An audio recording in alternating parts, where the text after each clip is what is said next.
his BA in Biological Sciences from the University of California, Santa Barbara, doing undergraduate research, which I can't emphasize the importance enough to our undergraduates who are here. This sets the stage, but he worked on the day and night transition of fishes in a temperate reef. He then went on to earn his marine biology degree from CSULB, studying the copepod parasites of fishes from the Orange County sewer outfall. And finally, then went on to earn his PhD in biology from Boston University, where he did his dissertation on a revision of the genera of copepods that were, again, parasitic on marine fishes. Following his PhD, Following his PhD work, we did a postdoctoral fellow at the National Museum of Natural History at the Smithsonian in Washington, D.C.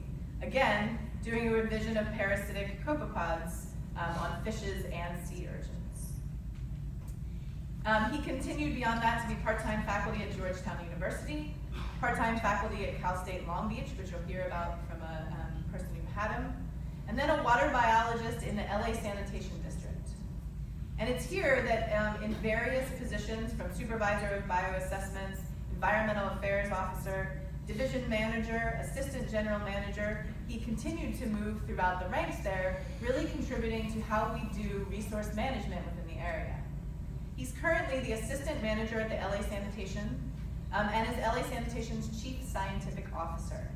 That means he oversees the technical science services division, which is environmental monitoring, information and control systems, industrial safety and compliance, industrial waste management, and regulatory affairs division. That gives you an idea of the breadth of capabilities that he has to both manage and exceed at the science. He's overseeing risk management programs, large grant projects, and the LA River Watershed Monitoring Program. So in this 28-year career with the LA Sanitation District, he's been promoted through a variety of jobs that make an impact both on the people he supervises and the ecosystems in which he does monitoring. He's convinced the city of Long Beach to participate in monitoring programs like the Southern California BITE programs, which became the BITE Regional Monitoring Program, where I know many of our current faculty and students intersect. He's also edited and been project managers for the other projects in Santa Monica Bay and LA Harbor. He served as a Board of Governors member for the Southern California Coastal Ocean System, SCOOS, I think you say, and is vice chair of the Santa Monica Bay Restoration Commission's Technical Advisory Committee. He has taught courses at a variety of places, held honorary research positions, but managed to stay connected with the community and influence a significant number of students. So in this capacity, and first I'll start with his teaching position at Cal State Long Beach, he's influenced a number of students. Jill Grace was a student in one of his courses, and then continued to interact with him and his family throughout the years. She couldn't be here tonight because she's actually at a teacher conference, but she sent this video clip instead. Oh, that's nice. Oh, nice. Hopefully. That's nice. I feel very privileged to have had my life impacted by Moss. I am one of a few who can say that he was my invertebrate zoology professor. Twice. And that's after failing it under Dr. Ho so spectacularly within the first couple exams that there was no hope of redeeming myself. The fall of 1997 is really burned in my memory as being one of the hardest times of my life. I was working to put myself through school while my world was in complete upheaval. I just couldn't get my head together. It was a challenging year for Moss as well, but he didn't skip a beat in his day job, which, by the way, looks like this, while stepping up to take over the invertebrate zoology course for a year. On top of it all, he was a new father. For both of us, it was a year of great challenges and big changes. And of course, one memory I can't shake is the day Moss was completely freaking out over planning his daughter's first birthday. It turns out that Moss is one of a handful of professors that felt human to me. He was a man of great dedication, meticulous in his work, wicked, brilliant, and yet funny, kind, and compassionate.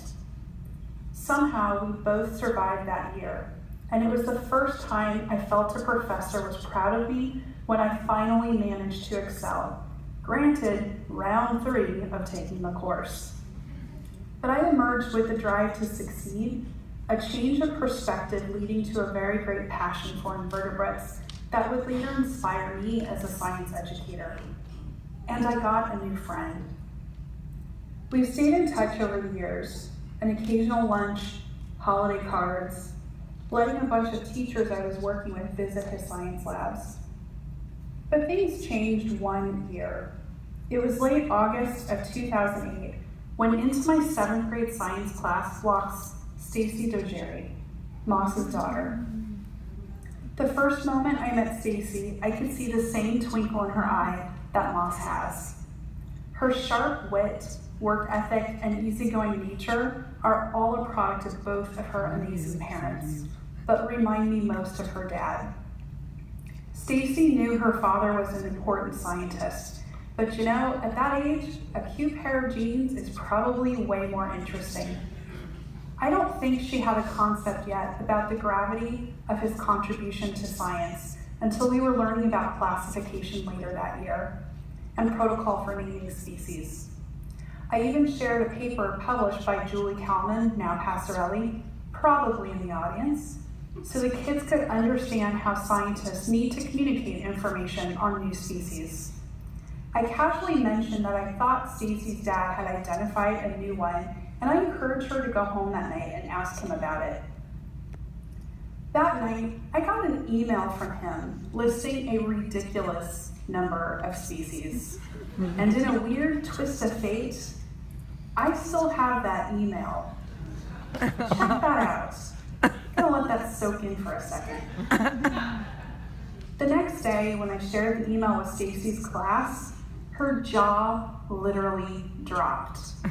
It must be pretty cool to have that first moment when you realize your dad is a total badass. Through the years, I'm proud to have been Moss's student and friend. I'm also greatly appreciative that he has been an accessible scientist. He regularly reaches out to do what he can to enrich the work that teachers do. During times when it's hard to shake the feeling that society looks down on teachers, Moss has always celebrated them and said yes every time I've asked for his support in enriching the work teachers do. I'm heartbroken I can't be here in person to celebrate Moss, but I suppose in some grand scheme of things, it's because of his influence on me, helping to shape who I became as a person, that this is why I'm up in Sacramento today celebrating other science teachers at the California Science Education Conference. You kind of can't get out of that as president of the organization. I know that he would agree that celebrating teachers is one of the most important things in the world. And Moss, I'm so happy to be celebrating you today. Thank you for being my teacher.